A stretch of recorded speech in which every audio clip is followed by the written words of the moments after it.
Greg, you've developed two tech businesses, one to help e-commerce brands grow using data-driven messaging and design, the other to educate baby boomers on all forms of technology. You have worked for Apple, getting to meet celebrities and influencers. But what I want to know is, do you consider yourself creative? Ooh, okay. This is a question that I have been dealing with over the past year a lot, figuring out what it means to be creative and do I even fit into that mold?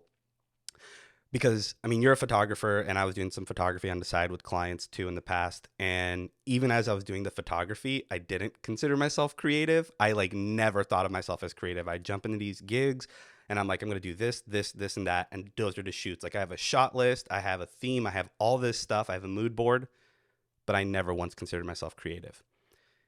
And I've been trying to wrestle with that lately and figure out why am I or am I not? Long story short, I do consider myself creative now, but I didn't back then because I didn't feel like I just can't make stuff up in my mind. Like I envy people who could look at a piece of wood and be like, I'm going to turn that into a table.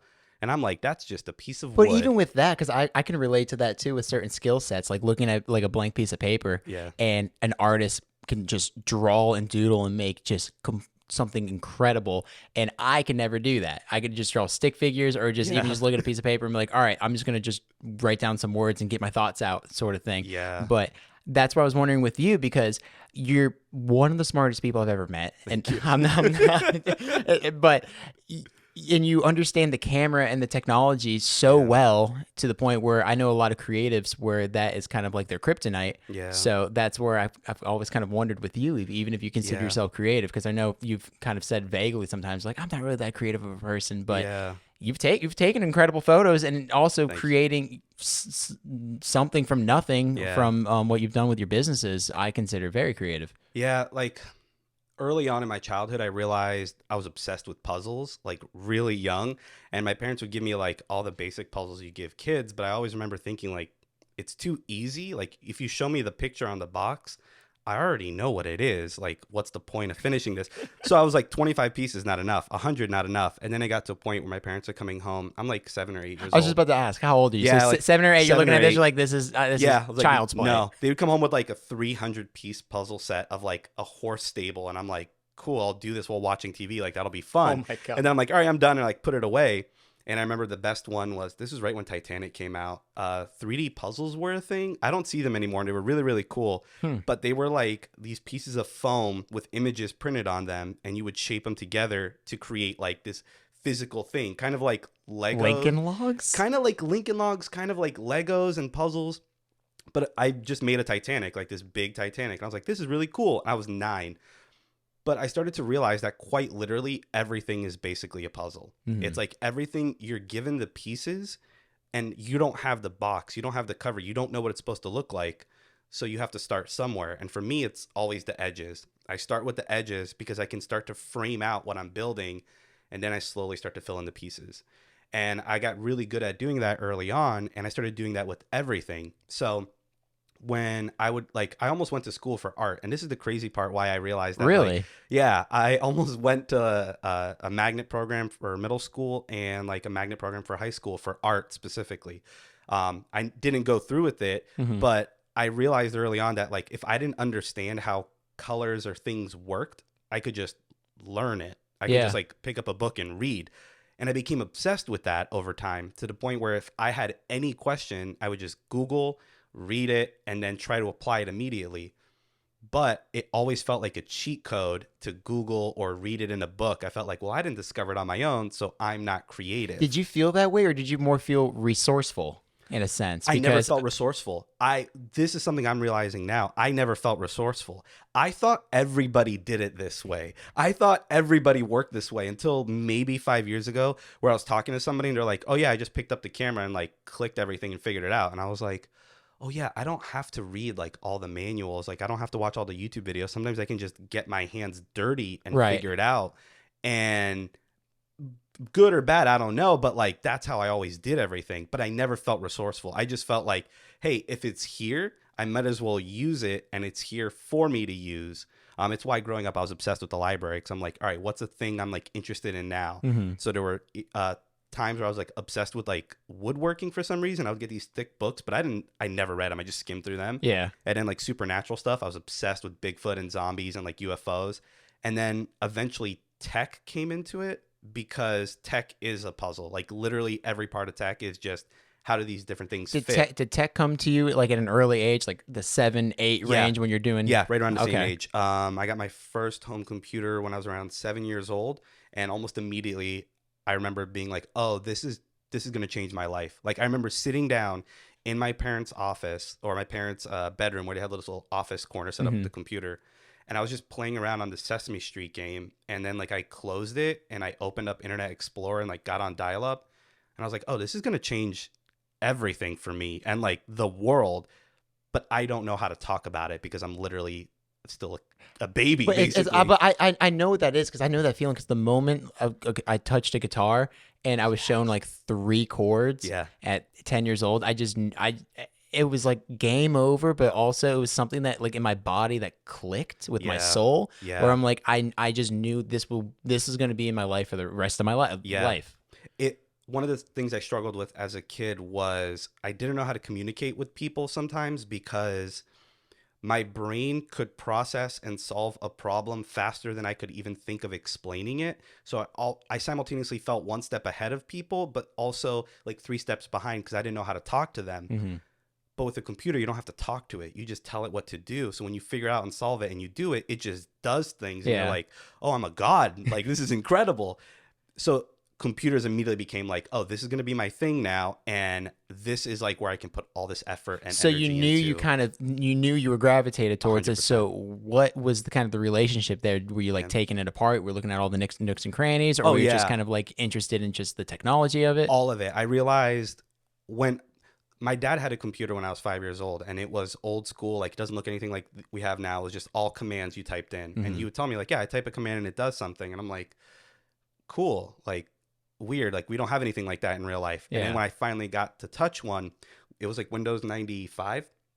I remember playing around with it and being like, this is cool. What does this do? What does this do? I broke that computer so many times, and I fixed it more times than I can count. I would like delete stuff just to see what would happen. Yeah. And then I'd like, oh, take it out of the recycling bin and put it back and then see what happens. I did that so often. And then eventually, when I was around, actually, it was the same year. My dad's friend was like a computer geek. So he's like, let's upgrade to hard drive. And I'm like, I got to watch. I got to see you guys do this. And they opened it up and they took it out. And the guy was like, this is the brain. This is the memory. This is the hard drive. I'm like, all right, I don't know what any of this means, but like, I'm going to remember these words.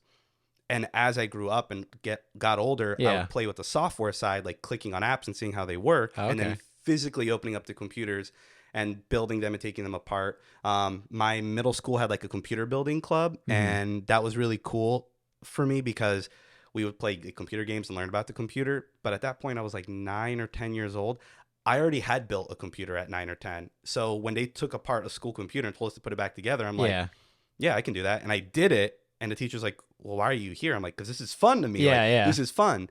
So I just started touching everything and just trying to figure out the puzzle, because I realized with the computer, when you look at it, and you turn off the screen, it doesn't do anything. Like, you turn off the computer, it might as well not exist anymore. But when you turn it back on, it's like this puzzle is building right in front of you. And it's like, what's today's puzzle to solve? Literally around the time my parents got the computer, I stopped playing with real puzzles, because now the computer became the puzzle. And I Okay. became obsessed with figuring as much as I could out. I feel like you can do the Rubik's Cube.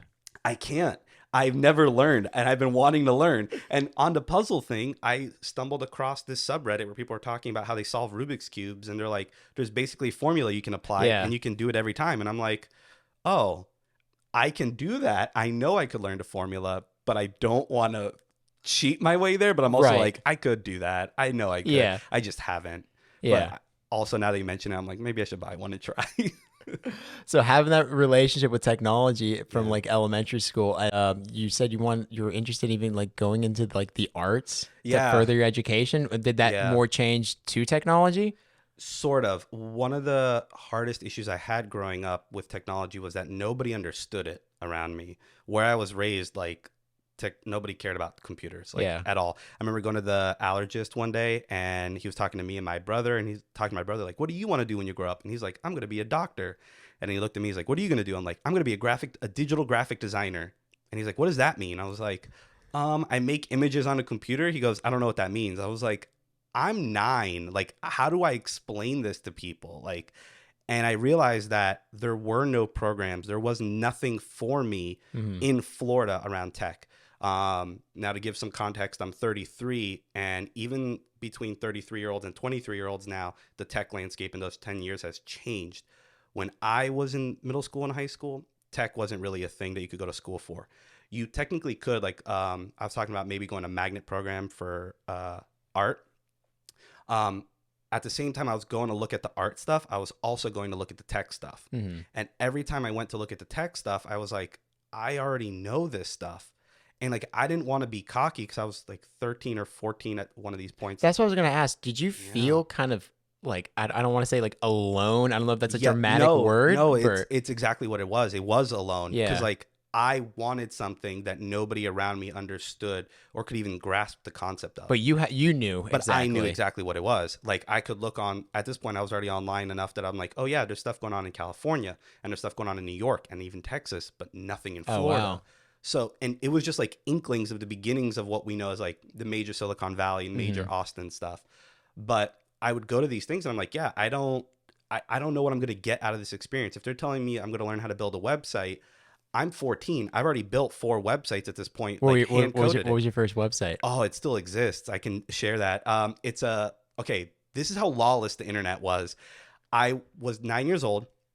I went to the library, grabbed a bunch of skateboarding books, and I flipped to the back of every book to look for copyright information and to look for that author about thing. And I'd reach out to the authors. I would Google or Google didn't exist. I would call them or email them or send them a letter saying, "Hey, I love your book. Can I put it online Oh on my my God. website to tell other people how to skateboard?" And one person's like, "I don't know what that is." Fine. And I just like copied everything from his book and just posted it on the website. So I had a website where I was teaching other people how to skateboard. Without like, did you skate at all I or? did. I did Okay. for a while. And then I had like a weird like knee thing when I was going through puberty and I like Yeah. stopped skating. Yeah. But like I built a skateboarding website. And at the time, those authors had no idea what the internet really was or what it could do. So it became this constantly like reaffirming thing of you are alone in this pursuit. Mm-hmm. So you have to find your own path. And when I went to these magnet programs to look at the tech side, I was like, I already know the stuff that they're teaching. Should I go to this school and pay money to learn more of the same, or can I continue my education on my own? Right. So I chose to continue it on my own. But that was like the time where it became really tumultuous for me in art stuff because I grew up, my mom was really, really good at like artist drawing and painting and Mm-hmm. stuff. And I grew up obsessed with that stuff. Watercolors, crayons, whatever. I would draw and paint all the time. But it got to a point where I felt like I wasn't good enough. But unlike tech, in this space, there were so many people at my school who were artsy and they were competitive artsy people. Like I did this portrait when I was 5. I did this when I was 9. I'm like, I've never even heard of that. Like, how do I learn that? And they're like, figure it out on your own. And I was like, It's oh, so weird. I mean, it was like gatekeeping before the term yes, gatekeeping was even anything, and yes, just how like the art community was. It's yes. still so competitive in a certain way Dude, where it's like, we, yeah. I mean, but I mean, yeah. Fast forward to now, you can YouTube anything, and there's like anything, at least one person on TikTok anything. breaking down absolutely everything. And then also technology is so advanced now where you can just point and shoot at something and Yep. then make your own movie. What blew me away with the art stuff on the gatekeeping thing was that I was a literal child and we had like an art competition coming up and only 3 pieces could go to this art competition. Is the mic good? Yeah, yeah, you're good. Um, only 3 pieces could go to the art competition and the 2 other people that got selected were my friends, but they were also really like snobby about the art. And then mine was like the 3rd runner up and they're Mhm. like, yours could go there, but we ran out of room, so we're not going to put yours there. What was yours? It was I had just painted a rose, but like a real like a macro shot of a Okay. rose basically. Which actually kind of leads to some of the early photography thoughts I Mhm. had. But like I did a really, really close up of a rose and it was massive and I loved it. And they were like, yeah, 3 could go, but you're not going to go. We're just going to keep it. And I was like, cool. So I'm good enough to be better than everybody in the class, but not enough to present it. And I was like, damn, there's that lonely feeling Yeah. again. So I started to sink more into technology because I'm like, at least if I'm alone here, I'm like a little king in my domain. Like I'm alone, but I'm doing it. I'm being successful, and nobody can tell me I'm not. Even being a king in your domain, because I like even yeah, it's crazy to see where technology is now and just how like the Yeah. industry and businesses, because you can be literally anywhere in the world and it doesn't really matter as long as you have access to the internet, you can Yes. make a successful business. But you mentioned California, New York, and Florida is very kind of slow to a lot Yeah. because I mean just the retirement state itself. Did you ever have a feeling of like not where I should be, literally? So did you ever feel like going out to move somewhere? Every And single minute of my life. oh, really? Yeah, literally every single minute of my life. I remember looking forward to turning 18 so I could leave the state and like go anywhere else. But by the time I turned 18, funny enough, like computer programs were starting to become a thing in colleges. They were getting into software development, computer science degree, computer engineering. Like it became more normalized. But even when I got to college and I was in my computer science, computer engineering degree, I would be in these classes with these kids and we're learning this software language and this programming stuff. And I was still ahead of some of these kids. And it got to this point where I'm like, I'm an adult now. Like I can literally make the choice. Do I want to pay somebody to teach me the stuff I've already taught myself, or do I just want to go and do my own thing? Right. And like it was this constant feeling like I need to leave because this isn't the place for me. There was even a hot minute where I want to go to UF because they were doing like a trial degree of computer science and law, and it was cyber law. And it's an industry that's growing now, but they only ran it like 1 or 2 semesters and then they just dropped it. But even then I was like, this sucks because every time I feel close, it just kind of gets taken away. Right.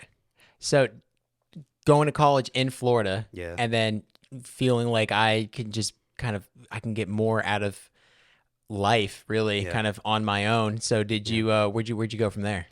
So I stayed in Florida a lot longer than I meant to, mostly because I ended up getting a job at Apple in Oh, Boca. cool. I Yeah. couldn't get a tech job anywhere in Florida. I applied to Circuit City, Best Buy. They told me I didn't have the experience. Like I wasn't good enough. And I'm like, dude, I'm literally like building computers. Like what do I have? I'll tech you. Yeah. I'm like, what do I do to prove these people? And it was just always this terrible feeling of I'm alone, but I can't like be too cocky because then I'm like kind of like a douche about it. And like, I Right. didn't want to do Yeah. that. Now with social media, you can talk about it and everyone loves you for it. So that's cool. But But it's self-awareness, it really. is, yeah. And it was almost toxic to a point where I think it shut me out more often than it should have. But then I got this job at Apple, and all of a sudden I was surrounded by a ton of other people that were very similar to me in that regard. How old were you there? I just turned 19 when I got my job at Apple. Okay. At the Apple store in Boca. Okay. Like, literally, my birthday was October 7th, and then October 10th, I got the job. Like, it was crazy, which is funny because a week before, I had another interview with that same store, and they denied me. So, like, I've gotten through this experience of being denied for the jobs that I was like, I am perfect for this. And then when I finally got hired at Apple, I'm like, I don't know why you denied me last week and now accepted me, but I'm just going to ride with it.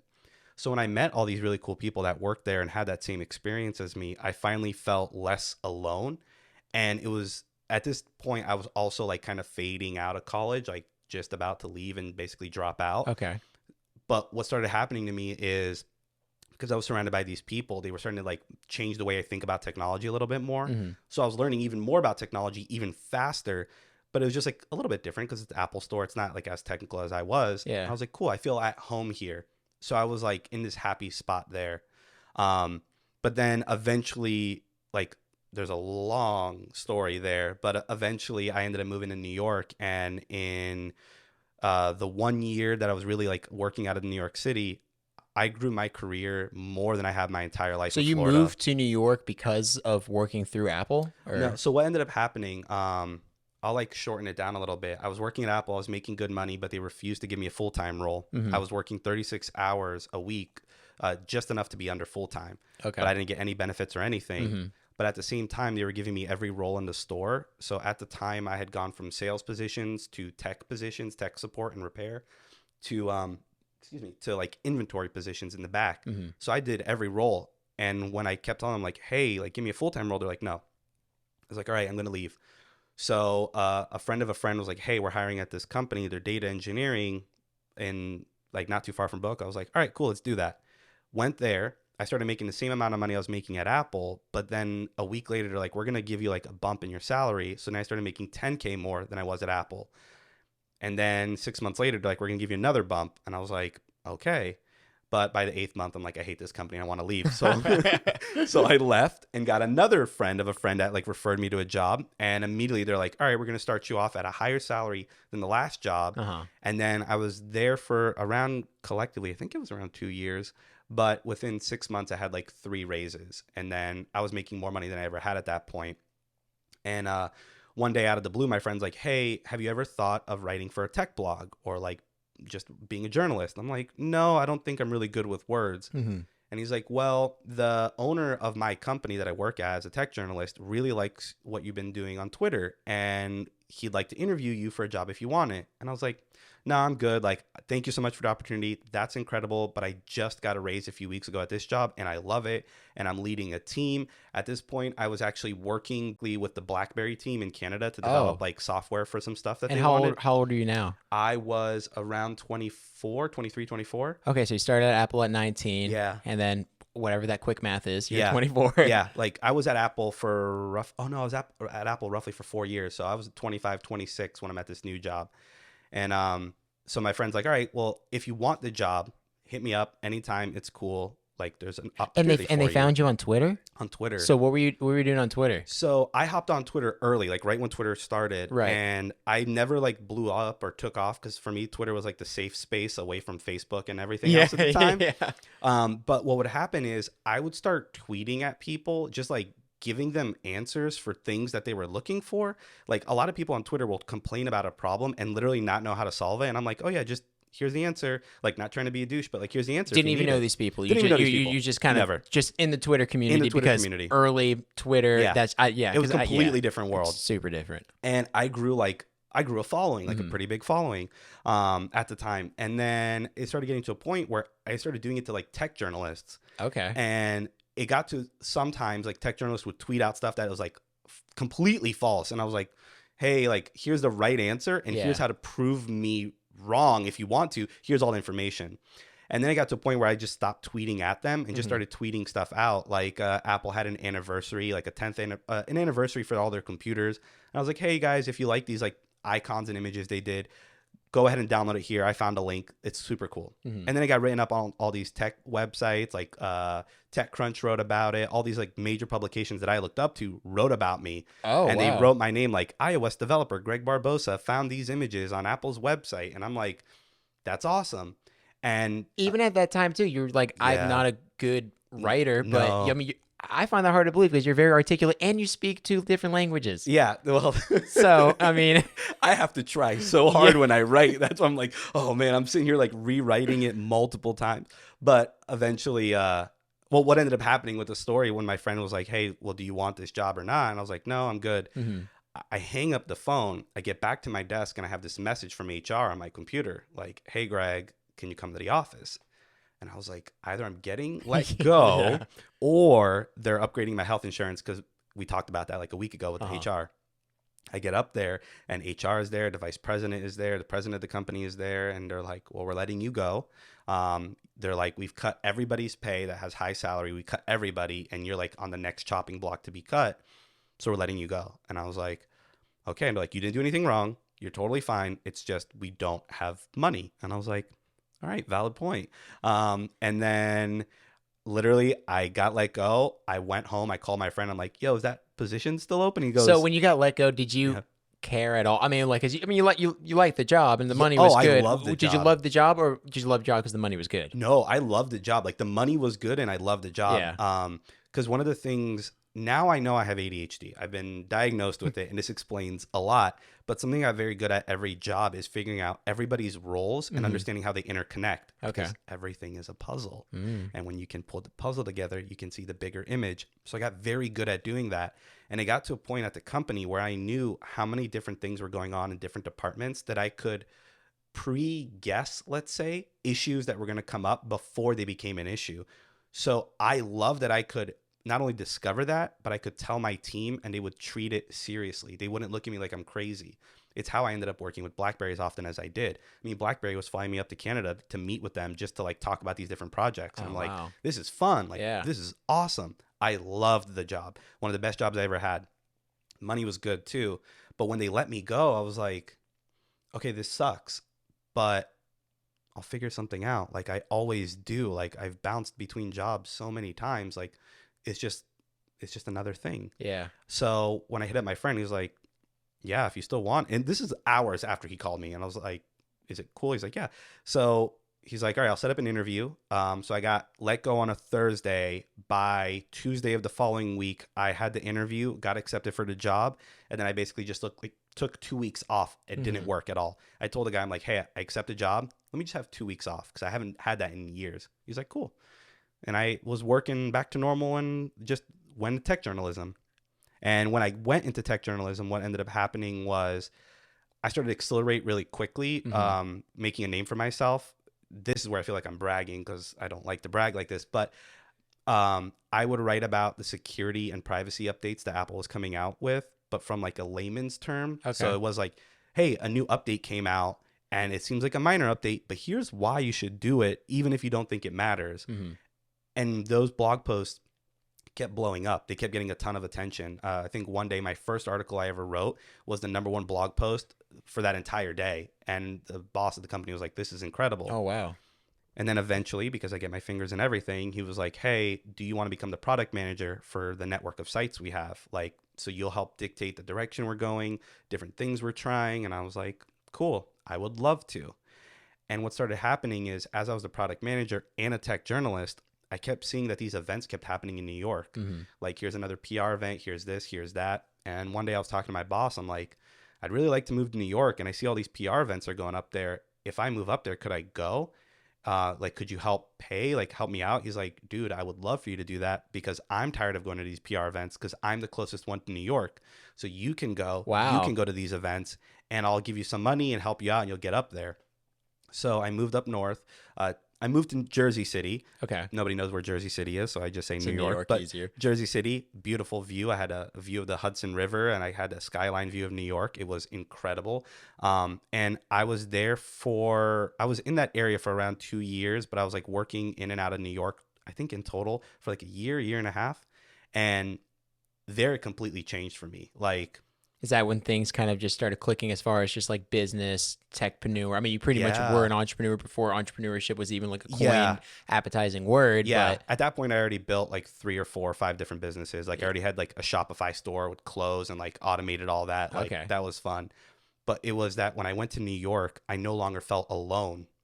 And that was the thing that made New York like home for me instantly. Where here in Florida, I would tell somebody like, yeah, I work remote. And they're like, what does that mean? And this is around 6 years ago. And everyone's like, what does that mean? And I was like, oh, I work on my computer. And they're like, well, where's your office? I'm like, there is no office. It's my laptop wherever I go. And they're like, oh, that's cool. Must be nice. Like, when will you get a real job? And I'm like, that's weird. In New York, I was like, oh, yeah, I'm a remote product manager. And they're like, awesome. Who do you work for? This. They're like, cool. Here's a project I'm working on. Maybe we can do some stuff together. I'm like, yes. And the next day we're talking and the culture collabing. was already there. It culture wasn't even forming. It wasn't in the early stages. It was there. Yeah. I felt like I could talk to people and talk in a way that I've never had my entire life. Where here, like, I would have to like change the words and dumb it down a little to explain the complex things. Right. Up there, they're just like, no, yeah, I know what all that means. And even so, when I came back one time from New York and I was hanging out with a friend at a social media influencer event for Yelp in Miami. Oh, wow. I met up with the social media manager. She was like working with this company, and we were talking and she's like, so what do you do? And at this point, I'm still with that tech company. And I was like, I'm a product manager at like this tech journalism thing. She goes, what's a product manager? And I was like, I do this, I do that, I do that. And she goes, that's just a manager. I was like, no, I don't manage people. I manage the direction that we're going, the product, the software. She goes, that's just a manager. Why don't you just say manager? And she was like getting angry at me. And I was like, and I like looked at my friend. I'm like, what am I saying wrong here? And then eventually she goes, well, if you didn't want to just be a douche about it, just say manager. And I literally said, oh, I'm done with this conversation. And I walked away. Good for you for even. Oh, I was livid. Yeah. Livid. And that brought all that loneliness back again Okay. on that when I was here for that little trip. I was like, this is why I left Florida, because in New York I could talk and feel normal, where here I felt like the odd man out. Mm-hmm. So for me, like, there's nothing for tech in Florida right now. Yeah. I genuinely don't believe there is. Miami talks a lot about it. The mayor of Miami goes off on Twitter making all this stuff. Miami has bigger problems than tech. Like, they have a lot of problems they got to work through. Mm-hmm. But tech in Miami is so, this could be inflammatory, but it is so inauthentic, and it is so boastful in a way that isn't honest to the work that they're creating. It's just because the economy has grown so much, and just with money, people, business, and Yeah. a little bit of tech going on, and just because there's been such a boom overall, I is that be kind of the playing way into I tell that? the way I tell people is, like, I explain it as Miami literally formed off of cocaine. Like, Yeah. deep pockets in drug culture made Miami the city that it is today. It is hugely influential in that regard.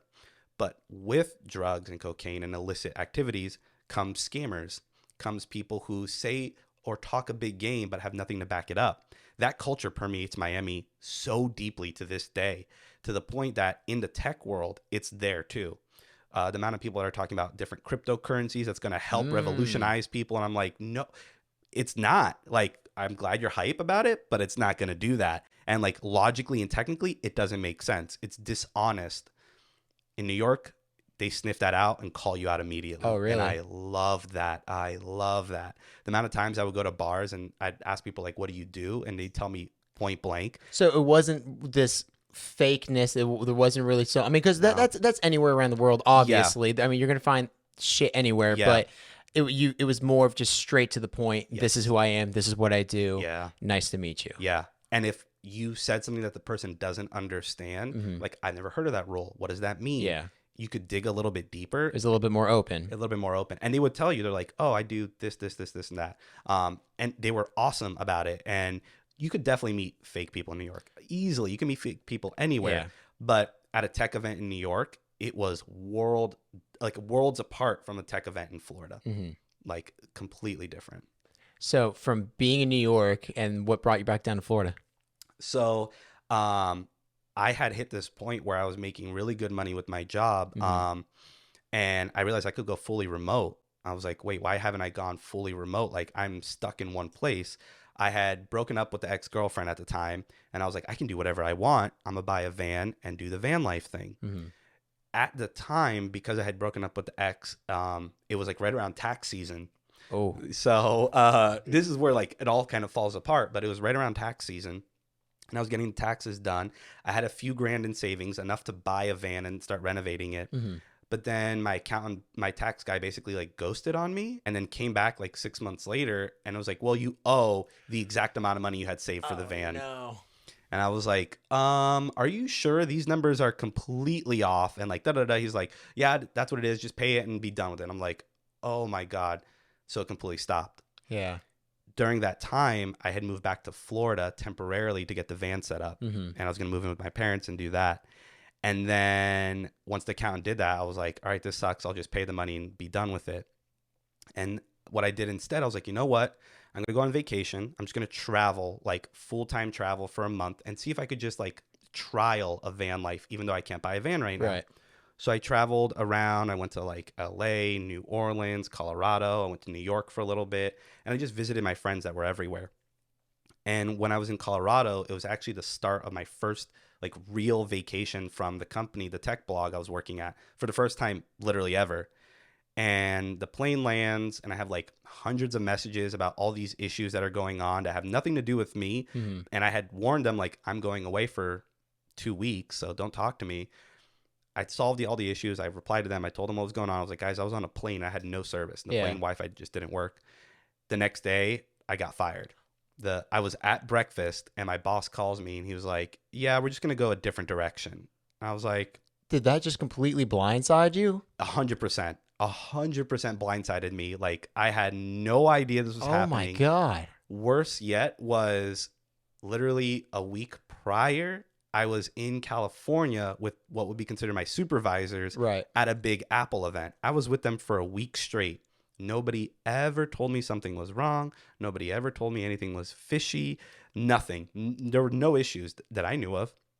So the next week when I got fired on that trip, like literally at breakfast, I got fired. I didn't even fight for it. Like, he's like, we're going to go a different direction. I'm like, okay. I was like, yeah, if you're the type of person to do this, like, I don't want to work for you ever again. Yeah. And he's like, we're going to give you 1 month severance. I'm like, cool. I was like, all right, nice knowing you. Goodbye. He's like, do you want any contacts? Do you want anything? I'm like, no, like, I don't want any connections to you at all. I'm like, I'm done.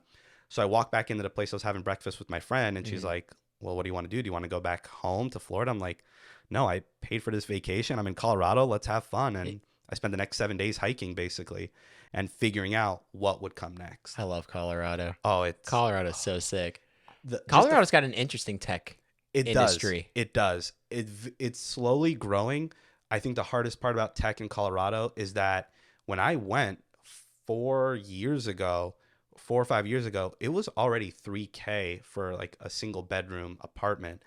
Oh my God. There were no tech jobs in Colorado that could really afford you that place without roommates. And I was like, I don't want to be there for that. Like, not for me.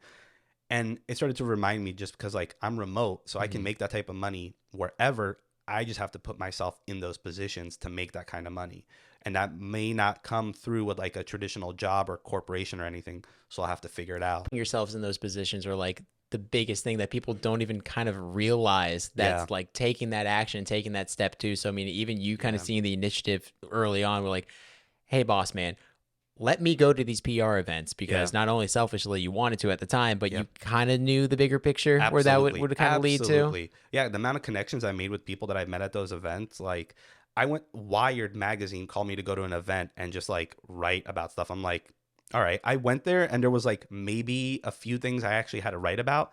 The rest of the time is just hanging out, getting like free swag and like hanging out with other journalists. Yeah. And we're still friends on Twitter to this day. And so even going back to Twitter, like developing the relationships IRL. Yeah. And then also developing the relationships just through social media before social media became what it is today, obviously. Yeah.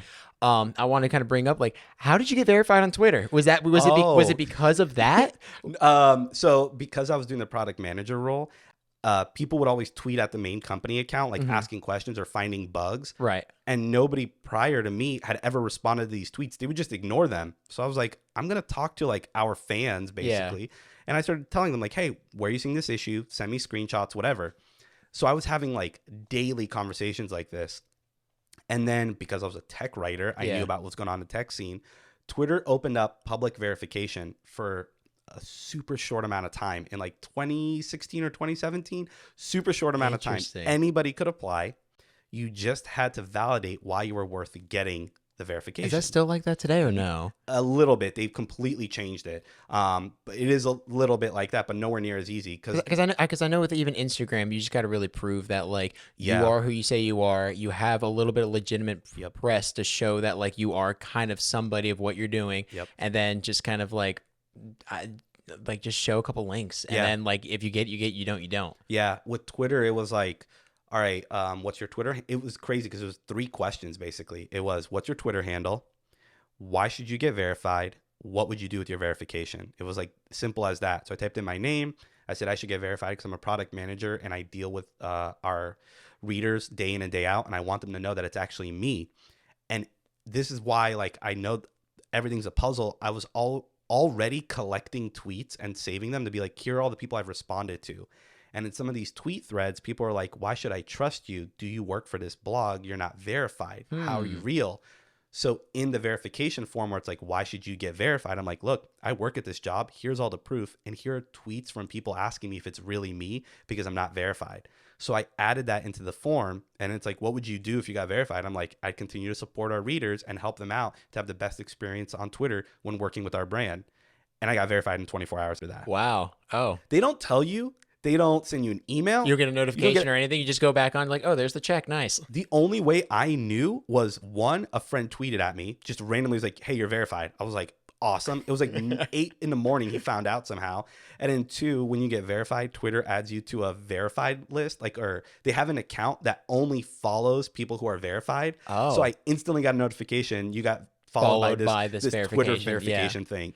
and then immediately started getting spam. Has that opened doors for you, just being verified on Twitter, as far as just Ooh. like, I want to reach out to this person, or like this opportunity that kind of presented itself a certain way? Yeah. Because people that I know are verified on Instagram, they kind of tell me it's like the universal key. Yeah. Where like, I want to DM this person, and 90% of the time I'll get a response if it's realistic, Yeah. obviously. It's a gift and a curse in like two different ways. So it's a gift because I can tweet at just about anybody and get a reply, like anybody. The amount of times I've tweeted at Seth Rogen and he's just like liked stuff. Oh my God, that's I'm awesome. Like, I've made it. Like I made a tweet and like he replied like LOL or something one time, and I'm like, I'm done. Like, this is the best. But sometimes people literally won't talk to me if I'm verified because they don't want to talk to blue checks. Right. So I'm like, that is so funny. But the thing is, once I got verified, I never stopped changing the way I use Twitter. Mhm. I just kept helping people out the way I always do. I kept talking to people like I always do. So for the people who'd been following me for a while, it was same old, same old. Mhm. But now I know, because I have that check mark. One of the things that happens with verification too is Twitter has like these algorithms where if you're verified and you reply to somebody on that person's mentions thing, because you're verified, you kind of get like emphasis in their stream of tweets. So like, let's go back to Seth Rogen. There's thousands of people who aren't verified that are tweeting him every day. But because I'm verified, when he looks at his mentions, he's going to see me up in an area separated away from all the normals. Right? It sounds so weird, but I mean, it's just kind of the name of the game. Yeah. So it became like this gift where if I wanted to get somebody's attention, I could talk to them. And if sometimes they wouldn't, but like at the end of the day, I don't like abuse it. I don't like tell people I'm verified on Twitter. I don't do that at all. Funny enough, it doesn't help me get verified on Instagram. That's what I was about to ask. Like, can you use that Nope. legitimacy? That's Instagram, YouTube doesn't care about it. Like, no other social media platform cares that I'm verified on Twitter. Why do you think is that? Do you think it's just because it's competition between tech and tech, or? I think it's because they know it's kind of a scam. So I don't know if you've heard about this, because you're a musician, so you might know a little bit about this. There's this current scam. It's not current. It's been happening for like 5 years, and it's kind of hush hush. People will create fake musician personas on Spotify, get spam bots to basically listen to the music, pump up their numbers, and then go to Twitter and be like, hey, I'm a musician. Here's my Spotify, and here's all my music, and here's my monthly listeners. And Twitter's like, cool, you're an artist. We're going to verify you. They get verified on Twitter, then they get verified on Spotify, and they take both of those and go to Instagram and get verified. So there's like this whole weird scam going around and all this stuff. And these musicians are like kind of just... They're not even musicians. They're not even musicians. They're just kind of like... They're using like stock-free and like royalty-free music. I've heard stories like that where they're just kind of using it to gain attention. And I mean, I don't want to use the word clout, but it really is clout. For hope. I don't know. Some people just desperately want the undivided attention online. Just to, I don't know if it's like ego. I don't know if they think that's going to immediately turn into like a return in money. Or I don't know what it is. I don't know what it is either. I've gone to events when I was doing the tech stuff up north where people don't give business cards out in New York, especially in the journalist scene. Dude, yeah. It's not business cards. I met a tech entrepreneur and I gave him my business card and he's like, what is this? I'm like, what do you mean? What is this? And then he showed me his QR code on his phone. I'm like, I just grabbed his phone. He's like, no, scan it. I'm like, I know what you mean. When I was there, I was just like, what's your Twitter? I'll DM you. And like, that's how I formed so many of my friendships. But there were some events where they would like check your social media stuff before you went in, not as like a clout thing, but more as like legitimacy. Sort of like, oh yeah, you're really so-and-so from so-and-so. And because you would put it in your bio if you're a journalist. And I've gone to events where like the girl checking me and be like, oh, you're verified. And I'm like, don't say anything. Like, I feel weird when that happens. It's so corny, but it's so funny because when I spoke at that media conference a few years ago, when people saw my business and people saw like the brand that I was representing and talking about too, and they saw the number of followers, but then also they saw the panel that I was on with people who had like triple, like almost like 500,000, and then I was considered the micro influencer, but I had two brands gravitate towards me because this was 6 years ago too. And now micro influencers, and now there's UGC or user generated content. Yeah. Everything's kind of just like as much small, and it's the race for attention. It's whatever influencer, whatever subject has that tribe, that community of people that if like whoever's voice can get out to the masses and retain it. One of the things I've realized too with Twitter is, first of all, Twitter is one of my favorite social media platforms, period. Oh, Like, still to this still day? to this day, it's one of my favorites to this day. Like, I've dropped everything else, like consistently using it other than Twitter. Huh. Even if I'm not tweeting, I'm still actively on Twitter because I learn more through Twitter. So what do you feel about Elon buying it? Oh God. I hate it, not because it's Elon, but Yeah. because I don't think there is a solution to Twitter's problem of not making money. We've basically created this system in tech where the only way for people to make money is through advertisements. Mm-hmm. And if something isn't free, people get pissed. But people also hate ads, but they don't have a solution to solve it. Beggars can't be choosers, sort of thing. Exactly. Yeah. So like with Elon coming in, he's like, I'm going to do this and I'm going to revamp it and I'm going to make money. I'm like, how? Like, let's get down to brass tacks. Like, you're one of the richest men alive on earth, but Mhm. like hundreds of millionaires before you and billionaires before you couldn't figure out Twitter's problem. I don't really care for Elon buying it. I think the drama is hilarious. I think Yeah. it's very funny. I watch it from the sidelines. I'm like, okay, cool, whatever. But my fear is that when somebody like Elon does end up buying Twitter, Twitter's going to lose more of its soul. That's the part that I'm afraid of. Soul in the culture of just like what it was, and it's going to be Yeah. something kind of completely different. Because I mean, people are going to say he's going to buy it and just shut that shit down. If he does, cool. Yeah. It would be insane. It's crazy to me that in 2007, when I was trying to get friends on Twitter, they're like, it's never going to be a thing.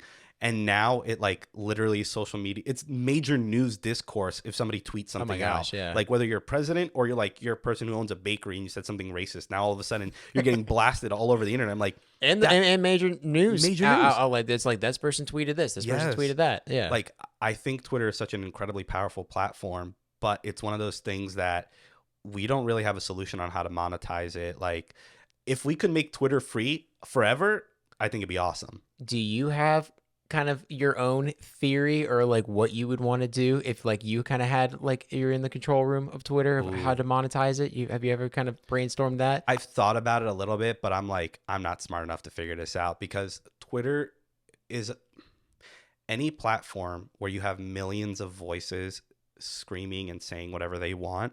Moderating that alone is an impossible task. Like if 10 people were in this room talking to me, I could not manage that conversation. I cannot imagine having a company where you're doing that for millions of people. You take one wrong step, you're censoring somebody. You take one wrong step in the other way, all of a sudden you're not letting somebody have a voice that needs a voice in that moment because of how they're using the platform. So like one step forward, it's like 3 steps backwards. Immediately, it's one of those. Have you ever watched the movie War Games? No. Wait. Is it with Miles Teller? No. That's a good one. War Dogs. Oh, man. That's a good one. This is with the guy from Inspector Gadget, Matthew Broderick, I think is his name. No, I know what you're talking about. I haven't seen it. So in War Games, he basically hacks into a computer and he basically starts a nuclear simulation type game, but he ends up learning it's a real nuclear bomb thing. Uh-huh. But eventually, not to spoil the movie, the whole thing, but I'm going to spoil it anyways, the computer decides that the only way to win this nuclear war game is to not play.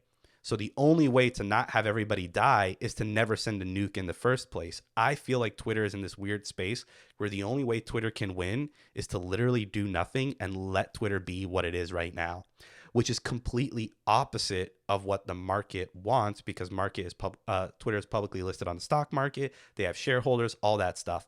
I think that core idea of turning it into this thing that makes money on something that people badly just need a place to talk to the world, I don't think those two ideas mesh together. So in my perfect scenario, Twitter would be free and somehow it works forever. Is that possible? No, that'd be like some kumbaya crazy like world. Like, I don't think it's possible. I think they're in an impossible situation right now, but I hope it survives. So if you only had to use one social media platform for the rest of your life, what would it be? It'd Twitter, be Twitter? 100%. Wow. 100%. Even today, like I like retweeted somebody or I quote tweeted somebody and made some comments and like they replied back to me and were like, hey, like that's a good idea, but keep these things in mind. And I'm like, you didn't even have to do that. Thank you so much. And it's somebody I look up to, Gerald Undone on YouTube. Oh man, he's He awesome. posted a video reviewing the new Sony camera and I was like, oh, this is cool. It could maybe replace my camera I'm using as a webcam. And he's like, no, and here's why not. And I'm like, that's awesome because I comment on his YouTube videos all the time, but I've never had that one-on-one connection in any way. Yeah. But Twitter opens the doors for that. And his platform on YouTube is massive because he is kind of like considered a YouTuber, but who went in all these other avenues, kind of just like how everyone just streamlines their own process. For someone who's about to just even join, I go back and forth with Twitter. I'm like, it's too toxic for my mental health. I'm going to take a step back. I'm going to get back on Twitter. I'm like, I don't really feel like I'm using it for anything. I'm just more of using it just to kind of be like a bozo. So I'm trying to be a little bit more productive with it. But For someone like me, Mm-hmm. musician, creative, Yeah. what do you recommend getting on Yeah. Twitter, how to utilize it to the best, and how to kind of grow? Yeah. Any Twitter tips? Yeah, I kind of come back to the idea of TikTok. A lot of people think TikTok is just a bunch of dancing children. And if people still think that, like, literally download the app and just check, for Yeah. the love of God.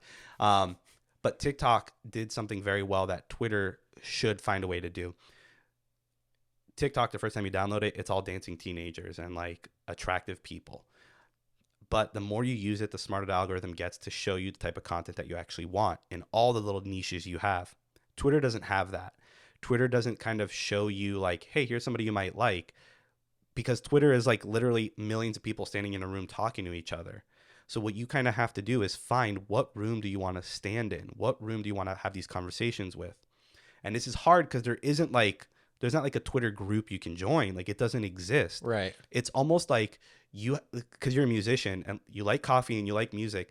Let's say there was like a bar that at night it's just a coffee shop and a music spot, and it's like an open mic thing, but it's only actual musicians that are there hanging out. You have to go on Twitter and find these musicians and see the conversations they're having and jump into those conversations.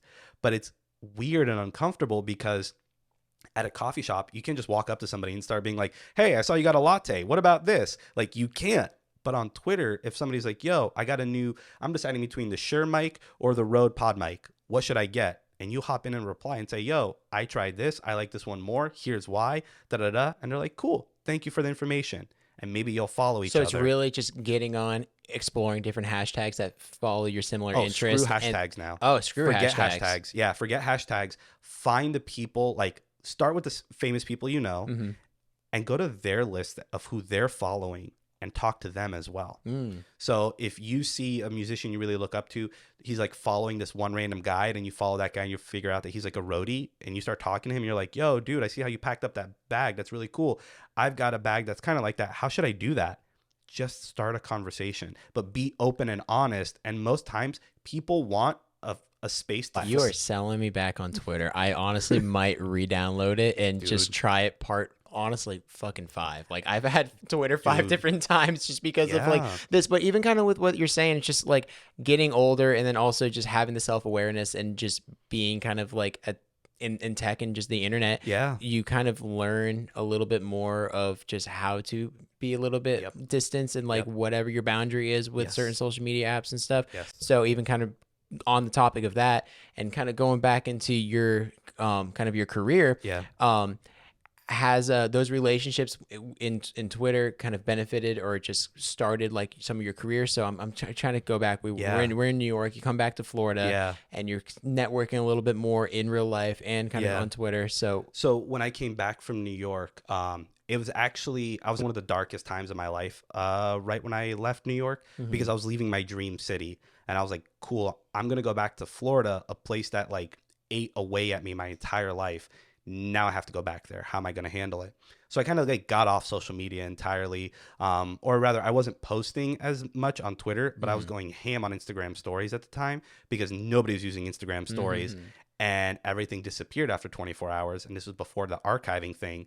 So because I was depressed, I was like, yo, I can screw up in public and nobody can say anything because it's gone in 24 hours. Right. So I started posting Instagram stories. But what happened was on Twitter, I did have some friends that were like, yo, what's up? You good? And they would still DM me. So I started moving some of those conversations to text. One of my best friends that I have now, we literally became friends because of Twitter. Like, we are literally only friends because of Twitter, and our friendship started right after I got fired from that job and I came back to New York. And to this day, I would consider him one of my best friends. Wow. So those relationships have definitely helped. I've never used it to advance my career too much. But that is one of my downsides with Twitter because, like I was saying, I still use Twitter like how I used to in the past. And I'm starting to use it more like a personal brand, like a business does, even though it kind of goes against how I feel about Twitter. But I realize I have this brand on Twitter that I've built over the past few years that as soon as I start talking about things, people come out of the woodwork to help. There's a platform I used to develop on called Webflow. Okay. And a few weeks ago, a few developers were talking about it. And they're like, oh, we're doing an event in St. Pete. And I was like, awesome. I want to go to St. Pete and hang out with these people. So I just started talking to them. I'm like, yo, so happy to see more people doing this type of stuff in Florida. Florida needs more of this. And then like everybody in the Webflow community started following me. And then it got to a point where like product managers and product designers were following from the company were following me on Twitter and then adding me on LinkedIn. And I'm like, I literally sent one tweet. Wow. And I built this network very quickly in this platform, in this space that I never had before. And I'm starting to get back into that with Twitter. I never really milked it for what I could have used it for, but now I'm starting to use it more. And it's helping with my career. And I'm discovering like new opportunities that I didn't think about before. Because something that didn't happen on Twitter in the early days was you weren't really supposed to flex your job on there. Like you could, like in your bio. Isn't it interesting, like internet culture about that? Because so even like weird. early YouTube age, when like a YouTuber is like, "Hey, I made merchandise," everyone's like, Yeah. "No one wants to buy that. Yeah. That's so corny." And you're peddling your own shit, and then go forward now. Yeah. Even walk outside, everyone's got a brand that they're representing. Yeah, all the time. On Twitter, it was like at the time, like 2007 to 2000, like a few years later, you didn't know what people were like about unless you went to their bio, and it's like manager here, or I'm building cool things here. And that was like the extent of what you talked about in your career. Now people's entire Twitter account is dedicated to their business. Like, here's my face attached to my business name, and this is all I talk about. And it's interesting because it's gotten to the point where everyone's using it's almost like trying to, it's like stupid tricking stupid, where it's, or like fake tricking fake, where it's people want to seem like they're working or want to seem like they're entrepreneurial or something like that. So they're going to like kind of mold things a certain way. Yeah. And they're in reality, they're not really doing anything. Yeah. That's the down. And I've started seeing that more with, I see Twitter has like generations of like the Twitter users when they signed on and how they use it. I'm seeing those types of Twitter users now. Like there's a lot of, especially with Gen Z, because Gen Z is getting more into the like post 21-year-old age. Like a lot of them are hopping on there and just like flexing on Twitter. And I'm like, what are you guys doing? Like the beauty of Twitter comes in when you can give as much as you ask out of your people, out of your audience. So even though I'm following these people that are all talking about their business and their face is the business and all this stuff, they're tweeting like really good information that you can't Google for. I don't think people realize how much information is on Twitter that you can't easily Google for anymore. Is that because it's just experience and just real in-time knowledge? That's not just like something that's like, because how fast-paced everything is right now, where you find something, it's like, that's literally from 2 days ago, and it seems like it's like 20 years ago. Yeah. There's this old Twitter joke a while ago with some stuff that happened with Trump, but like this journalist had spent like months researching and reporting and doing all this stuff, and he was about to hit publish on the article, and it was going to be this huge article, and then Trump just tweeted the whole thing in a single tweet. And the journalist like quote tweeted, he's like, I spent like 8 months working on this thing, and he just tweeted it. And that was the biggest challenge with journalism and Twitter, and like why people like don't fully grasp Twitter. Because with journalism, you have to spend time making sure your information is good and factual and solid. So if a news article broke, you have to understand all the concepts as fast as possible and then regurgitate it out to your audience in like 500 plus words, sometimes 1,000 words, just so you can get some SEO. But on Twitter, you just tweet it. Like, you don't even have to think. It could be the dumbest thing. And the timestamp that goes along with it too. And to show that it's coming from your iPhone. Yes. Also, I mean, I forgot his name. I'm probably going to butcher this story. The tech review guy's name is Mark. Marquez Brownlee? Yes. MKBHD? Yeah. And how the actress Wonder Woman gave. Yeah, Gal Gadot. Yeah, do you know the story I'm talking about, where he kind of like called it like she's advertising something she didn't really know what she was advertising with, and she's like, and it was a phone, and it wasn't an iPhone. But she tweeted it from an iPhone. Yeah, she was advertising like the new Huawei phone, and she's like, I love this new Huawei phone. It's so cool. And at the bottom, it's like sent from an iPhone. And like those things is what makes Twitter like an absolute riot. And it's so funny. But it's also what shows you how easy it is on Twitter to find disingenuous people very quickly. Yeah. So when you see those people that are like, I'm in the hustle mindset, I'm an entrepreneur, you can see through that BS very quickly. Mm-hmm. And even with that, like just like the amount of characters you're allowed to use too, I feel like that kind of plays into that as well, where it's like someone who's very clear, concise, and right to the point, or someone who does a lot of fluff, who's kind of just really just talking to themselves. Yeah. And something I actually just realized how to connect it all to Twitter, because I talked about how I was a bad writer, but then I didn't even bring the story. Like I became a writer, like a tech writer. I got very good at writing very fast at that tech job. From kind of doing From that doing and it. Twitter. And Yeah. yeah. I like realized I have to get better at writing. So like every day I was like trying to up my grammar, improve my writing style, everything. I got to the point where I could write like a 2,000 word article in like 45 minutes with minor errors, which was crazy. I was like, this is awesome. I never wrote college papers this fast. But when I got really good at writing on the tech blog, then my tweets got better because I could say a lot more concisely. It was still 140 characters, but I got better at that. And now I'm at this point where like I'm relearning Twitter and like relearning the way I write again. But I'm realizing that like Twitter is still such a perfect place to like have a thought and put it out into the world. I think we should maybe take a step back sometimes and think a little bit more before we just tweet. But it's just phenomenal to be able to be like, I have this really complex idea. Let me simplify it down to 280 characters and tweet it at the person who could help. Like that value, that community that's there is incredible. Do you feel like that's kind of really molded you? Because you're not only how smart and intelligent you are, I feel like you're an incredible teacher, and that's kind of what you've developed your business today to be. Yeah. Going back to that being alone thing, because I was alone, I wanted to make sure that nobody felt the way I ever felt again. So I took this endeavor early on as a child that I wanted to make sure that people could learn in the way that I always wished I could learn, that they could get the information as quick as possible in the way that applies to them in the way I never got growing up. So it was always in my head to have that. It's so funny because I can relate to that too. And that's kind of why I really want to start this podcast, because selfishly it's really just for me, because it's called Create to Connect, and I value those two things in my life, creativity and connection, and I funnel that into my passion, which is music.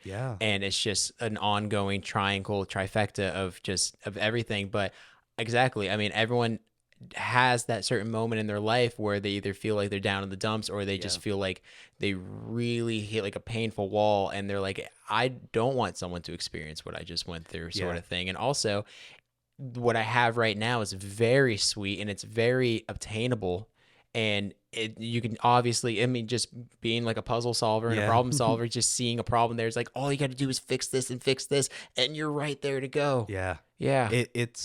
It's one of the most rewarding experiences when somebody asks me a question. I'm like, oh yeah, here's the answer. And they're like, I've been struggling over this for months. And I'm like, I'm so happy that I was the one to be able to help you with that. Like, it's selfish, but I'm like, that, like, I'm so happy. Like, that's my whole goal. It almost just like checks like, all right, it's still working. Yeah. It's like my process, my answer, it's still working. Because I mean, that was so easy to me. If it's not that, then I got to go reevaluate some stuff. It's like, the only way I've ever been able to like fully articulate it, it's like I don't like a lot of ice cream. I don't eat ice cream all the time. But sometimes when I'm really, really craving ice cream, like that first bite or that first lick, whatever, is like the best. Everything else is just like kind of chasing the high of the first one. But when I can help somebody and they get it, it feels like that first bite of ice cream to me. It's like, that's what I needed and that's what I wanted, and I don't need more. Well, that was, I mean, even me with my photography and just creativity, I picked up the camera just because I had local businesses and just other people saying, I like the way you represent yourself online. Can you help me with my business? And I was in school for public relations at the time. And I'm like, sure, I can just post some photos or do this, but not really realizing that I've been doing the job of public relations. I've been doing the job of a content creator before that was even a word. And I've started seeing the value of the creative process and the creative idea that accurately represents the business or said subject. And me being the bridge between that person and the general public is just me putting it all together. Kind of like with you. Like you see the value in the person. It's just like, it's all right there. So just organize it a little bit. That's why that puzzle analogy keeps coming back to me, because it's like, oh, this is super cheesy, but at the end of the day, the greatest puzzle to solve is Greg Barbosa. But like, when I see these pieces, I'm like, it's like a movie. Right? I'm like, oh God. But like, I can see these puzzle pieces, and the picture is not fully formed. I don't think it'll ever be, but I can see these pieces and somebody struggling with something. And I'm like, oh, wait, I remember when I had that. Let me pull down that idea and just share it with you. Like, here's everything I have. Like, I'll just give it to you, because it doesn't do me good to hold these thoughts and ideas in. Like, I have this camera shelf here full of camera, partly because of you. Like, when I was super, super depressed and I was like all on Instagram stories that year, I got deep into photography because I'm like, I hate everybody. I have to do something for me. What is deeply, deeply me? It's going to be cataloging my journey and my experience here in New York. So I started taking pictures. Eventually, I got better and better and better, and I bought a camera. And I would learn from you just watching how you work. And I'm like, oh, that's checking off all these ideas I had. Okay, cool. And the more I did it, the more I fell in love with this. And come back to the first question, do I consider myself creative? Picking up a camera and working with cameras was probably the first time I was like, I think I'm a creative. I think I actually can do this. Just from even looking at your relationship with technology and stuff, you didn't look at it like for face value. It was a whole world of endless opportunities. Yeah, it became this thing where the first time I picked up the camera, I'm like, I don't know what a shutter is. I don't know what an ISO is. I don't know what aperture is. That exposure triangle that every photographer talks about, it took me literally 5 years to understand I don't it. even know what you're talking about. Oh, man, there's like a triangle where you put like the ISO up here, aperture here, and shutter here. How that all works together. Yeah, I literally did not get that concept. That's so funny because more than 5 years. I remember I was covering an event, and I knew there was a marketing guy in the area, and also it was very kind of early on when I was like first touching a camera, and also kind of around like that personal time where I felt very kind of timid in my own shell. So I could feel him looking at me, and then he like was looking over, and then he asked to see like the pictures I was kind of showing it to him, and he's just like, man, you really understand the rule of thirds really well. And I'm like, and I'm like, what the fuck does that mean? And then like I go back and like Google it, and I'm like, what? And then I started like going down this rabbit hole. I'm like, oh, this is interesting. And then just kind of educating myself. But I felt like I was almost psyching myself out in a way, which, and relating it to music too, it's so important to educate yourself. It's so important to learn the fundamentals because there's a reason for it too. It's the building blocks, it's the foundation. You should always have that, but it shouldn't hinder like your soul, your ability, your uniqueness, your independence for who you are. Because I see so many musicians study music theory intently, and it kind of hinders their creativity, and it doesn't allow them to kind of be expressive and unique to themselves. I think that is such a good way to put it, because I've never heard it or explained it or talked about it that way, because that is exactly what I went through with the cameras. Because when I picked them up and I started trying to learn the technical stuff, I was like, this is driving me crazy, because I was trying to learn the technical stuff and get it perfect before I took any picture. And then eventually, it was actually, I think the iPhone 10 came out, and I upgraded from the 7 to the 10. And I'm like, I'm just going to take pictures. Like, I don't care about anything else. Let me just take pictures. And all of a sudden, I started to feel like a different part of my brain kind of activate. Like the analytical technical went away, and it was no more numbers. It was just like, what looks good? What feels good? Take a picture of that, and then do it again, and then do it thousands of times a week, and you're going to get something good. And the more I did that, eventually all the technical stuff I learned started to make sense. Because I'd look at these photos, I'm like, this looks really good. Why? Yeah. And then I started looking up like rule of thirds and the golden ratio. And I'm like, okay, maybe those, but I won't use that as a rule anymore. I'll just keep it in mind. But there's certain stuff like it breaks down like what you like. Like I love symmetry. I love like colors that complement each other, but also like minimalistic tones in a certain way. Like I can tell when something's too busy, and it just kind of makes my eyes kind of just do this. But like these are things over time that I know. Even like kind of relating with music, where like I kind of know I love like Steve Jordan, like Pocket Feel, like Questlove kind of grooves and stuff like that too. But I know how to articulate that through doing. But like it's also something that like I knew deep down that just touched my soul a certain way, and to speak out on it. Yes. Yeah. It becomes like an addiction, I feel like. Like I was like, this is a good photo. I want another good photo. I don't know where it's going to come from, but I got another one in the bank. I'm like ready for it.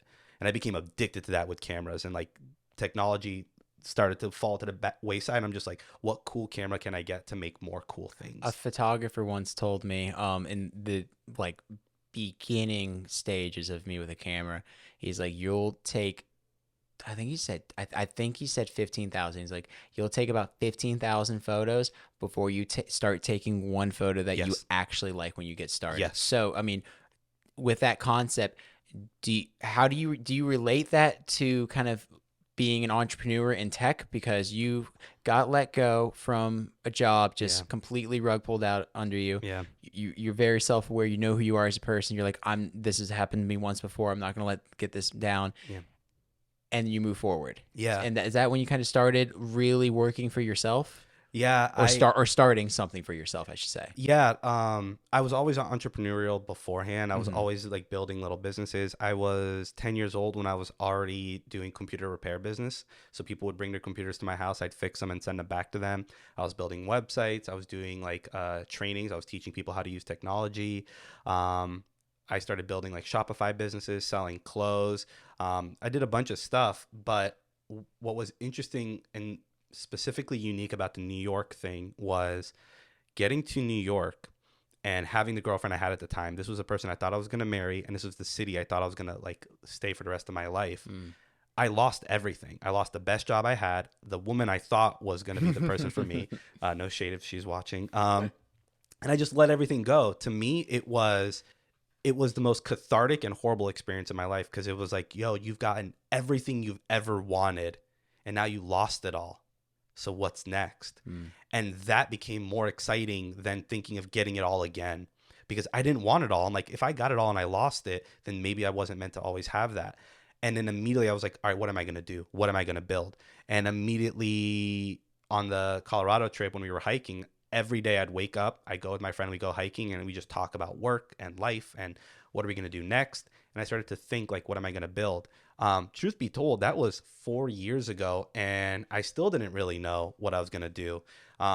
This is a fun story to put on the podcast, but a week later, after I got back from that Colorado trip, I went on my first date with your sister. And she's like, what do you do? And I started laughing. And I'm like, I don't do anything. I just got let go from my job last week. And she goes, well, what are you gonna do? And I was like, I don't know. She told me, and I'm like, what a fucking loser this guy is. It was so good because I realized I didn't even think about like that the date would ask, what do I do? I don't know why it like slipped my mind. That's so funny. And I was just, she's like, what are you going to do? And I was like, I don't know, but I'm going to figure it out. And she just said, all right. And like immediately I was like, ooh, this girl's different. This girl is different.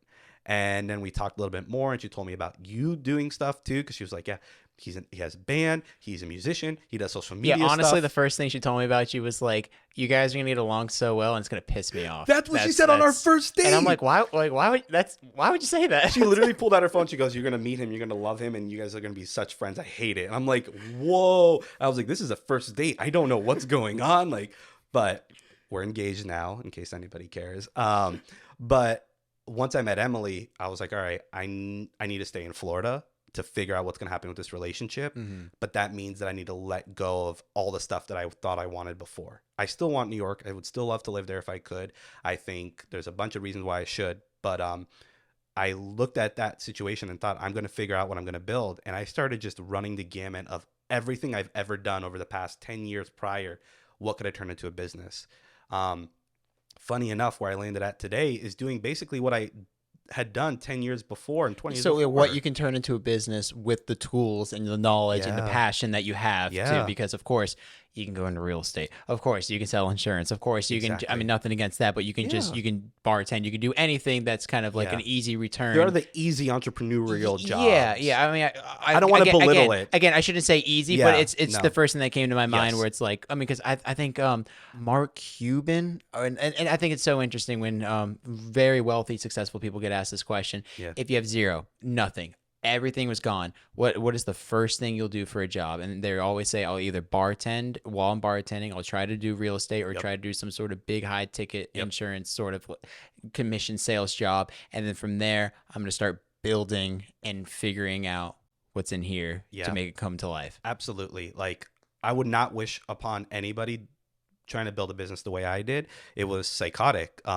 Most people say, like, if you get fired, pick up another job, save money, and then build a business. I didn't do that. I started building a business when I had $0. So it's literally every day, wake up and try to make $1. Yeah. Every single day was try to make $1 and figure out, okay, do you want to do this again? It was make $1. Do you want to do it again? And I kept rinse, repeat. So I did a lot of stuff in web design. I started doing like photography professionally. I stopped doing that because I realized even though I'm good at it, I don't want to do it for clients. I want to do it. It's a deeply personal thing for me, I think. So I just kept trying all these different things out. Basically, what the business had originally supposed to be, and this is why Emily said we were going to be friends, because when I had come back from Colorado, I decided that I was going to try to move into social media marketing for people in Florida and small businesses. Because I realized that a lot of small businesses here in Florida could absolutely benefit from social media in the right ways, but they weren't doing it at all.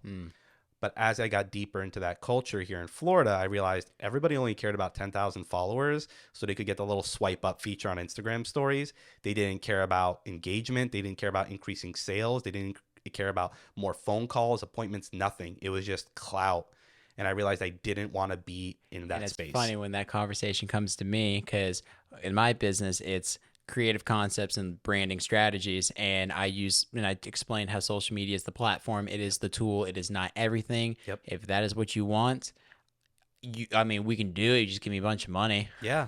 Yeah. But I mean, it's not authentic, and it's not really what you're going to want at the end of the day, because even going back to that media conference I spoke at, one guy that was on a panel said he bought all of his followers and how embarrassed he was. And then he deleted all of his accounts, and then he retried and actually gained an authentic following. And he's just like, I'm so glad I did that. Because if I didn't do that, I would have grown off this fakeness, and it just would never have been authentic from the gate. Exactly. And then even taking that from a small business, a local business too, you want that. But then even now, everyone thinks micro influencer this, and everyone wants like that FOMO, like I found this first sort of thing too. Oh, I found this when before they had 1,000 followers. But even in business now too, that's kind of what it was. Yeah. What it is. But you went from social kind of brainstorming, social media marketing, and then kind of what else? I kept falling into was I would get into the social media stuff, and the person's like, well, but my website is kind of broken. And I'm like, all right, I can fix that. Like,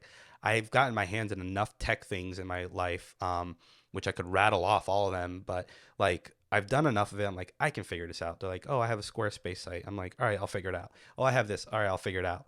But then I realized that the money for that was coming so much easier and faster than actually helping a business make money, which to me was like insane. Like, how would a business pay more money to fix a website that makes them $0 than pay me to make them more money? But I was like, you know what? If that's what the customer and market wants, that's what I'll give them. So I started working on websites like a lot. Started deeply in Squarespace. And then after a while, I started getting back into WordPress, because that's what I used to do as a product manager at that tech blog. I'm looking around your office. Is that a WordPress button? Oh, yeah. I have like WordPress swag all over. Like, I have a bag full of stickers and stuff, and there's WordPress stuff in there. Like, I have so many little tech things. But what ended up happening was I just kept like doing these little bit website thing here, website thing there. Truth be told, I still didn't figure out what I really wanted to do with the agency until a few months ago. But what happened was when I started building the business, it wasn't too many years before the pandemic hit. But I was working out of the co-working space 1909 in West Palm, and I was working on a project. It was 2 a.m. This was a project that paid me $2,000, and it took like 6 weeks. And I was like, this is the worst project I've ever done in my life for one of the worst clients I've ever had in my life.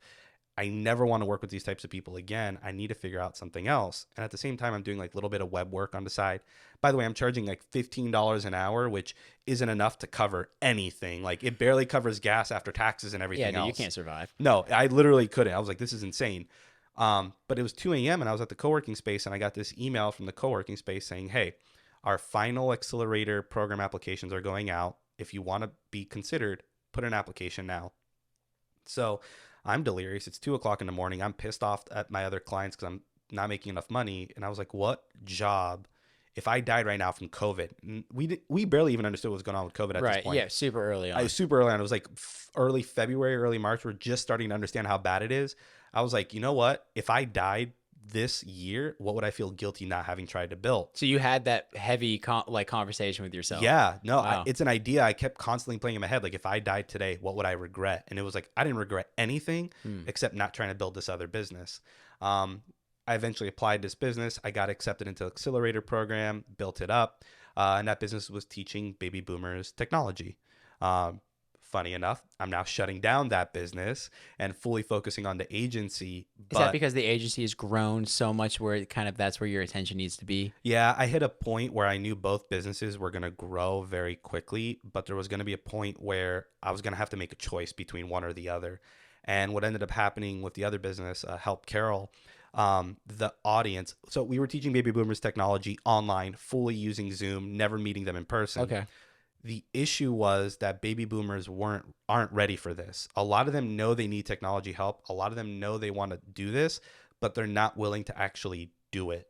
And I know that because out of all the baby boomers I know in real life, 0 have asked to be a part of Help Carol, no matter how much I've told them, shown them, or helped them through their own issues. And that was enough of a signal to me. And after trying marketing stuff, I was like, I'm done. This isn't going to work.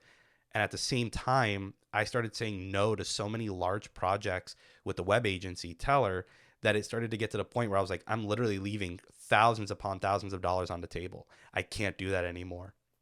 And at this point, I've already raised my, went from $15 an hour for like website work to my effective hourly rate being between $150 to $350 an hour. With Help Carol, I was making $0 and I was working like 20 hours a week on it. With my web agency, I was making between $150 to $350 an hour and I was working 20 hours on it. And I was like, I need to flip this around. So how are you able to decipher from being productive and just busy? So with the ADHD thing, I'm learning more and more how much work I've done is busy work. This is an interesting thing for me because even today I was like working on the computer and I was being very productive. And I told myself in my brain aloud, I'm like, I wish I was just doing busy work right now, like stuff that's pointless and doesn't matter. But it was nice because it was the first time I could differentiate between the two. I want to take one step back here because I think the conversation around productivity has gotten so toxic over the past few years, especially if you have ADHD. Productivity to a lot of people is just do. That is not productivity at all, full stop. Productivity is doing something you need to do as efficiently as possible. That's it. If you wake up at 6 a.m. and you do the gym thing and you work out and you shower and you do this and do that, it doesn't mean you're productive. It just means you did what you said you were going to do. Right. But are you being the most productive you can when you're at the gym? Are you working on the muscle groups that you actually want to work on to see the growth you want to see? Are you actually eating the foods you should be eating to see the benefits you want to see? It's not just go to the gym and eat meal prep. It's go to the gym and work on what you want to work on and need to work on and eat the foods you need to work on. That's productivity to me. The rest is just being busy. It's tough. It's tough, especially with the gym analogy, because I'm such a believer in like any workout's better than no workout. Yes. But in the sense of kind of like with business and just kind of even just work in general, you sit back and you're like, I'm exhausted, but I really don't feel like I got anything actually done. I did a lot of work, but did it move me forward in any direction? I mean, so even kind of like going back kind of with the gym, I know so many people who like swear by working out at like, there was a point where I worked out at 5 a.m. or 5:30 a.m. when the gym like immediately opened. I was doing 2-a-days and I was like falling apart by like 3 o'clock and it just was horrible. And then my productivity was just tanking. Yep. And I agree. Like the gym analogy is so bad because like any workout is better than no workout. I 100% agree. I absolutely know what you're saying. 100% agree. But like I knew people that are like, I'm working until 2 a.m. every day. Elon, let's go back to Elon. Elon is a great example of a person who goes online and talks about how late he works. If the richest man on earth is working so late, that's not signaling to me anything good. That is a poor manager who doesn't know how to organize his time. He's not using it efficiently. If he was, he should have a team that could handle it for him. I thought the same thing. I thought I'm like, man, must be stressed. And the fact that he said, I saw in an interview, he said the first thing he gets up, he's like, I know it's bad, but I look at my phone. And he's like, mainly just to see if there's any overnight emergencies and stuff. So immediately waking up with so much, panic and anxiety, not for me, and just grabbing the phone and doing that. Yeah. I try to just discipline myself not to do that. Yeah. Because there's certain things too with neural. I don't know if you heard of Andrew Huberman, I believe. Andrew Huberman. Yeah. So good. Oh my God. So amazing. Good. I feel like have you seen the ADHD conversation? No, but I just kind of started getting into, but him being a neurologist too, and just kind of talking about more of just like healthy habits to implement with that. So even kind of going back to being busy versus productive and kind of looking at all the things that you have your hands in, you're like, you know what, this is actually growing. This needs my attention too. I'm passionate about this as well. For speaking today, Yeah. how has that grown? Do you have so you have like interns working? Yeah. So just to wrap up the busy and productive thing, at the end of the day, it's just, is the productivity getting you closer to where you want to be? You said, I think that's all Yeah. it is. You can do busy work all day. You can dig a hole and fill it back up. But if you're not going to do something with that hole, then why are you digging it? And with technology and being online on the computer, it's so easy to get sucked into like the next thing. But if it's not getting you closer to where you want to be and what you want to do, then it's probably just busy work. And there's still value in busy work, and the way there's still value just going to the gym. Yeah, I There believe, still yeah. is. Like, I've learned so many things doing busy work, but I also didn't get far. Yeah. But yeah. now that I'm applying those things that I learned, I'm going to like skyrocket off of here. And that's what's happened with the business recently, where as I sat down and started to rethink where the business could go and how I could spend the time more efficiently, I realized that I needed to pull myself out of some of the work and get interns to start doing some of it.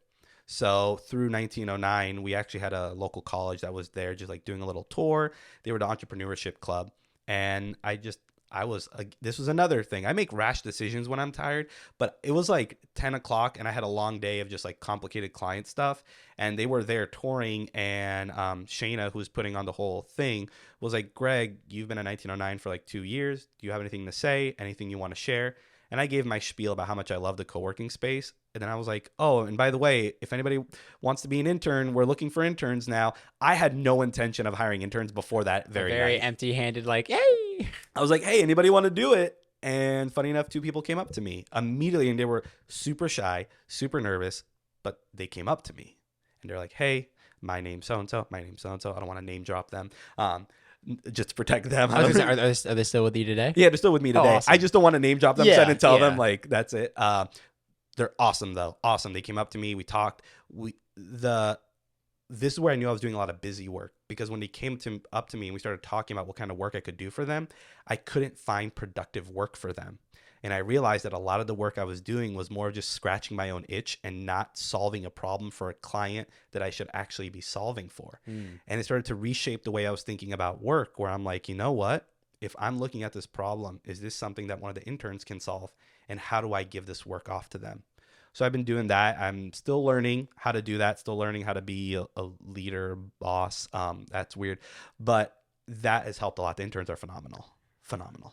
That's awesome. So, I mean, I don't even know what time it is. I don't Neither even do know I. what I don't even know what day it is. Yeah. No. It doesn't really matter because this has been awesome. Thank you. But I was gonna say, more importantly, so what piece of advice? What's something that you can kind of give somebody to take away? If someone just watched this whole thing from A to Z, what is one thing you would want them to know by the end of it?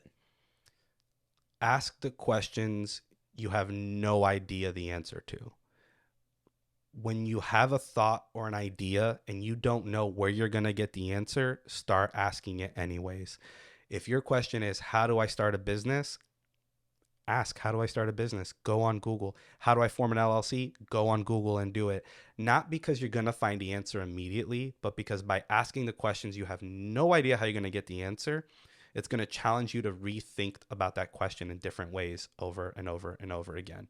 And you're going to start to find like this little crevice in your own brain of like where your thoughts are leading you to. Because you can say, how do you start a business? But the more you ask that question, you start to find out, well, what kind of business do I actually want to start? Do I want to go back into baking? Do I want to get into musician stuff? Like, what do I want to do? And I think that reveals more about who you are in a way that's faster than just going on Google and TikTok and typing in a question and looking for that immediate gratification answer. Ask questions that are so weirdly vague to you that you're like, I don't know how this is even possible or if this even makes sense, but ask it anyways and seek out that answer. You're going to find a better version of you on the other end. Where can they find you? Everything is on gregbarbosa.com or Greg Barbosa on Twitter or Greg Barbosa on Instagram. I am on TikTok, but I don't really use it, but it's Greg Barbosa 0 on TikTok. Just go to gregbarbosa.com. It's all there. Well, shit, I'm going to make a Twitter now I'd love and then to see DM it. you some TikToks. Great talk, man. Cool.